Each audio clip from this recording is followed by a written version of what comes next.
I had a pulled hamstring, and I played the whole year with it. And what they did was they shot it with Novocaine, and I'd play, and on Monday after the game, I could hardly walk.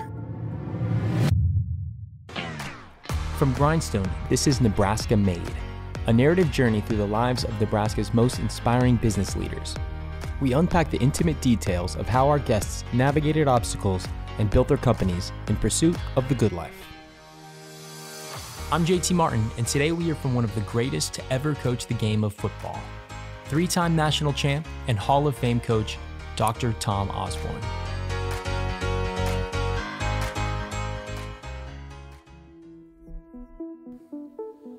Our guest today does not need much of an introduction. Tom Osborne was born in Hastings, Nebraska, and rose from humble beginnings to build the University of Nebraska into the greatest college football program of the 90s. And if you weren't around in the 90s to witness it, it was pandemonium. At game time, the entire state would become a ghost town because every single Nebraskan was completely glued to their television set. Some fans would even mortgage their homes to follow the team on the road. Tom has a way of leading and growing young people, and he attributes some of his earliest lessons in mentorship to his grandfather, who's also named Thomas Osborne. My granddad was a Presbyterian minister, but I always admired him because he was an educated person who'd gone to college. He was a guy who was influenced strongly by a guy named Currens, who was also a traveling Presbyterian minister. And there was something at a school or church where my grandfather gave a speech. And my grandfather, I would assume, was about fifth grade at that time. And apparently, for some reason, Currens was impressed. So he said, I don't know if you've thought about this or not, but I think maybe someday you could be a great preacher. And of course, my grandfather never thought about it, never entered his head. And so Currens said, well, now you're going to have to go to college. You want to be a preacher. So with Currens' encouragement, he went up to Alliance, Nebraska, got on a train, went down to Hastings, Nebraska, where there was a Presbyterian college called Hastings College. So, I saw the power of mentoring early on because, for all practical purposes, Currens was my grandfather's mentor. And if Currens had not been in his life, I'm sure that my grandfather probably would have gone to work after seventh grade, probably would have been in an agricultural setting, with nothing wrong with that. But when you're only maybe 13, 14 years old, then certainly your horizons are pretty limited. It was a tough life back then, and so you really kind of learned from his perseverance, and that seemed like it made an impression on you. Yeah. Yeah. Well, he was an educated person at a time when very, very few people in Nebraska went to college, and so I admired that. Probably the most significant date that I can remember back then was December 7th, 1941.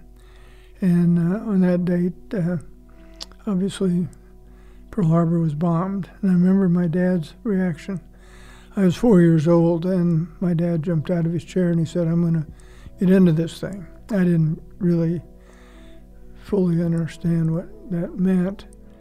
Your father fought in the Battle of the Bulge, which was the most deadly American battle in World War II.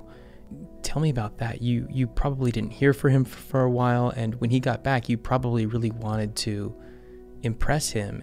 Well, when somebody leaves when you're 4, and then he comes back when you're 9, you really have pretty much, I got a letter or two from him, and I knew who he was, and I admired him, but he was a stranger to me. And my mom was very patriotic too, so she went to work in an ammunition plant down in Grand Island, about 50 miles or 20 miles south of St. Paul.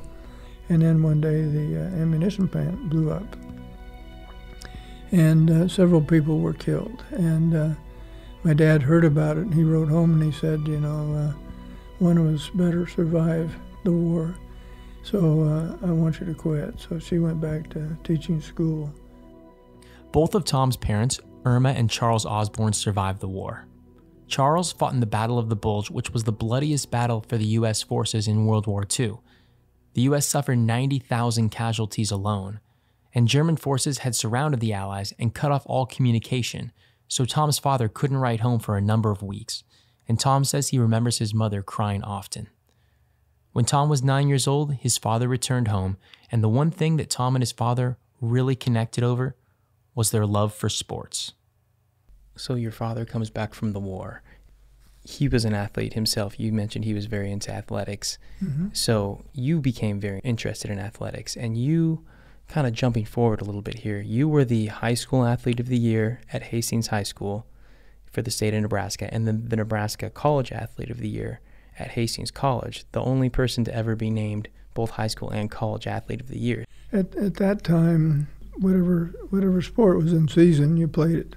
Mm-hmm. So I played baseball in the summer, I played football in the fall, basketball in the winter, and ran track in the spring. And a lot of it was my dad's influence to some degree, but I liked athletics too. Sure. And it wasn't that I was anything special, but I did fairly well in a lot of sports, and I guess that's why somebody decided to name me Athlete of the Year. That's very subjective, but I had a chance to go in the NFL and went out to San Francisco and played there for a year, and so that was a good experience, and so I stayed there for a year, and then got picked up by the Redskins and played a couple years back there, and still wasn't sure what I was going to do. I was thinking about going to law school while I was with the Redskins in the off season, and by then I had a pulled hamstring, and I played the whole year with it. And what they did was they shot it with Novocaine, and I'd play, and on Monday after the game I could hardly walk, and then by Tuesday I could kind of jog through practice, and then they'd shoot it again the next week, and I developed a lot of scar tissue. And I realized that if I tried to run full speed, that hamstring's gonna knot up, and I just couldn't play. Mm. So I came back and decided that football was not there anymore, and didn't plan to be a coach at all. And but I also knew that it was going to be hard for me to break away from athletics because that had been my whole life. And so Bob Devaney had arrived here on the campus exactly the same month, January of 1962. And so I went over to see him, I think one of the first days he'd been back on the campus. And I said, I've been playing pro football and playing football all my life, and wondered if you could use me as a graduate assistant coach. And he said, well, really, I've got all the coaches I need. I don't need any more. But he said, I do have these guys over in Selleck Quadrangle that have been causing trouble. He said, they've thrown the dorm counselor out, and they're running the show, and I need somebody to move in over there, live with them, and ride herd on them. And so I moved in with them and broke up a few fights and kind of settled things down. I also heard that you got access to the cafeteria, to the coach's cafeteria. Mm-hmm. Well, to the training table where the players ate. Yeah. Okay. So yeah, there was no payment other than I got meals on the training table. But free food. Also, I was hoping that maybe somehow I would be able to work my way in, and so apparently I did well enough that Bob decided that when spring ball came around a couple months later, that he could use me as a coach. So Tom becomes a graduate assistant coach and attends graduate school at the same time, all while teaching a full load of 4 classes. So he's spending about 50 hours a week in the football office and doing 80 to 90 hours a week altogether between teaching, coaching, and school. In his first year of coaching, he met his wife Nancy, and they quickly got married. He went on to get his PhD in educational psychology in 1965, which is when Bob Devaney offered him a $10,000 salary to keep him on the coaching staff instead of going into teaching full-time. Tom told himself that he'd coach until age 35, and if he wasn't a head football coach by then he would go to teaching full-time. And in 1973, right at the age of 35, the perfect opportunity came to Tom. So about that time, Bob decided he was going to step aside and just be athletic director, because he was already athletic director. And so he, for whatever reason, he said, I want you to take over. And I had tried to get a couple other jobs, came really close at Texas Tech. And I really didn't want to follow Bob, because I knew what the history book was. That the guy who followed Bear Bryant, or the guy who followed Joe Paterno or Bobby Bowden, usually didn't last very long, because it seems like the fans were always wanting that original guy back. The nostalgia of the last coach. Yeah, and Bob had won 2 national championships in the years immediately preceding my being the head coach. And but I also realized I didn't get all that many chances. And I love Nebraska, and I want to stay here. My parents lived here, and Nancy's folks were from here, so I said okay. And so that's kind of how that all happened. Hey Nebraskans, we've recently formed a new community for Nebraska Made listeners who subscribe to our Patreon account. And you might ask, what exactly is a Patreon? Well, it's a platform where you can give small donations to your favorite creators, like us, and you get to earn rewards. And in our case, you're going to earn free merch, behind-the-scenes episodes and outtakes of your favorite Nebraskan entrepreneurs, and exclusive professional services like free LinkedIn headshots and business cards. You can subscribe by following the link in the description of this episode. Let's fast forward a little bit. We know about all the seasons, about all the records. Steve Keene mentioned in his interview that we did with him that 1984 Orange Bowl and how it really showed Nebraska's character, that when we're forced to make a tough decision, we do the right thing. What do you think that moment meant for Nebraska? Mm-hmm. Well, I don't want to make it sound more heroic than it was, because you see, I think we were ranked number 1 going in that game, and Miami, I think, was number 2. And I thought, well, we kicked the point, and we end up with a tie. And I'd remembered just 2 or 3 years before that Notre Dame and Michigan State had tied. It wasn't a bowl game, but it was kind of for all the marbles. It was late in the season, and these were the top 2 teams in the country. And one of the teams more or less sat on the ball and played for a tie. And I remember how I felt about that.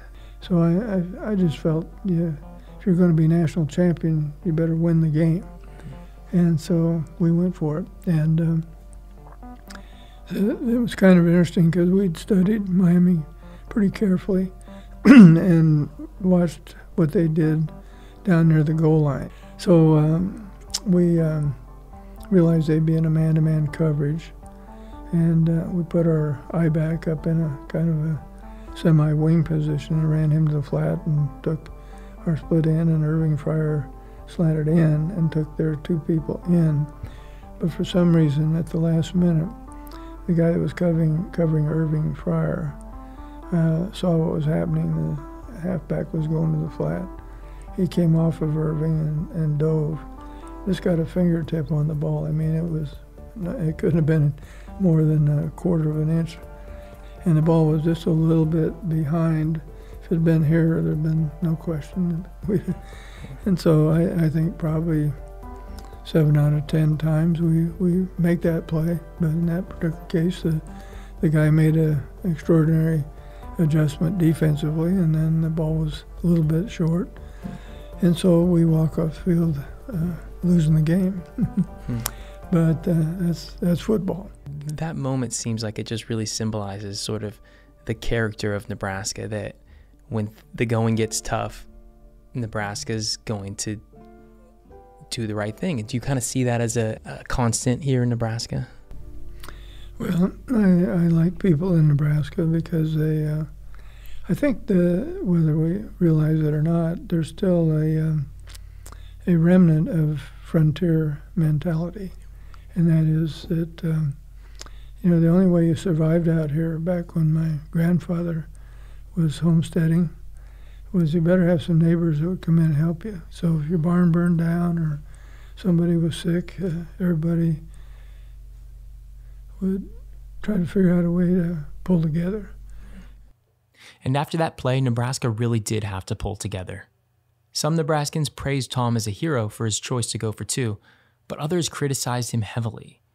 From the seasons of 1987 to 93, Nebraska lost 7 straight bowl games, and the sentiment became that Tom was good enough coach to win games, but didn't have what it takes to win it all.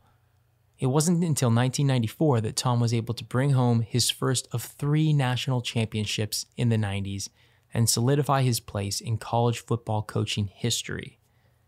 And it was during this 1990s run that Tom and his wife Nancy came up with an idea to help young people, but it had nothing to do with football.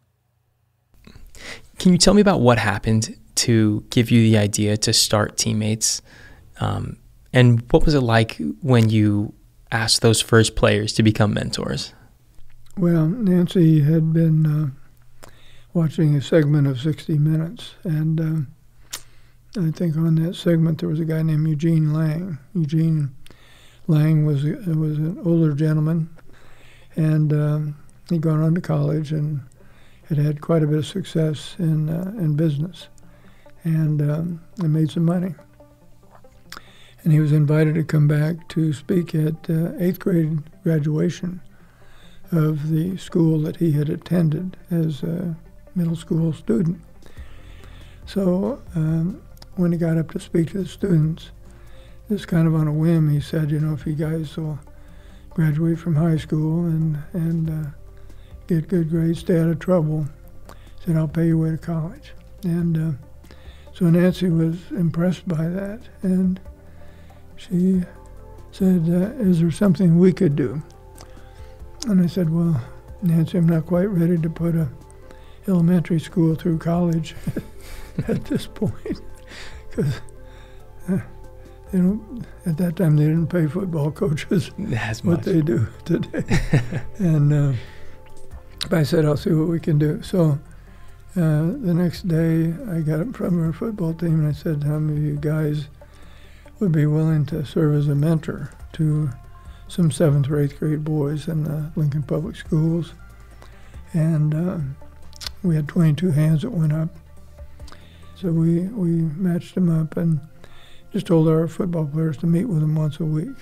And said, you can bring them to practice if you want, study with them, a different format than what Teammates now is. And things seemed to be going pretty well. Once a month we get them together, play some basketball, have some pizza, have a speaker. And this group of 22 was, they weren't necessarily all what we would call high risk, but there were quite a few of them that were chosen because they weren't performing real well in school. So I got in front of them when we had them all together, and I said, if you guys will stay out of trouble and graduate from high school, we'll pay your way to college. And I had no idea where the money was coming from. I just felt like we'd do it. And so we were pleased because eventually these kids got to be seniors in high school, and of the 22, 21 graduated on time.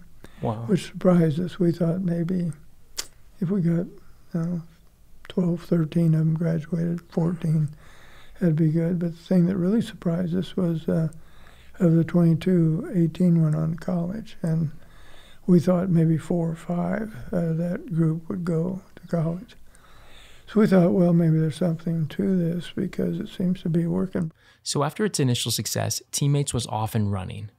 The program started in Lincoln, where they recruited 250 mentors, and it quickly expanded across the state, then into Iowa, then Kansas, South Dakota, and Wyoming. And once they had big enough data set to start looking at the graduation trends, they found a shocking statistic. Teammates' mentees graduated at a rate of 96%, and the national average was about 75 to 80%. What Teammates was doing worked. You mentioned sort of the cooperative, kind of agrarian work ethic, but was there anything else about Nebraska specifically that you think really contributed to the growth? Well, I think the level of volunteerism is much higher in the plain states, in the middle of the country, than if you try to do this somewhere else. And so there a lot of people are generous with their money, generous with their time, and strangely enough, although most people think, well, the mentor's doing all the giving, mentors will usually report that they feel they get as much or more out of it than the mentee. It gives your life a sense of meaning and purpose that you don't find in any other way. Sure. And I think there are more people probably in this part of the world who are oriented that way than, and I'm not trying to throw stones at East Coast, West Coast, but I've been on both coasts. And I know that the mindset is, on average, a little bit different than this part of the world. Yeah. Where can people go if they want to become a mentor? You go to teammates.org and there'll be a place there where you can sign up to be a mentor, and so it's fairly easy.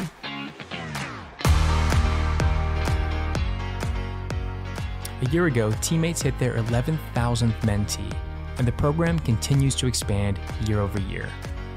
This year, through the Scott and Ashley Frost Teammates Donation Challenge, the Frosts are generously donating $125,000 to the Teammates Foundation and are challenging the public to match their gift.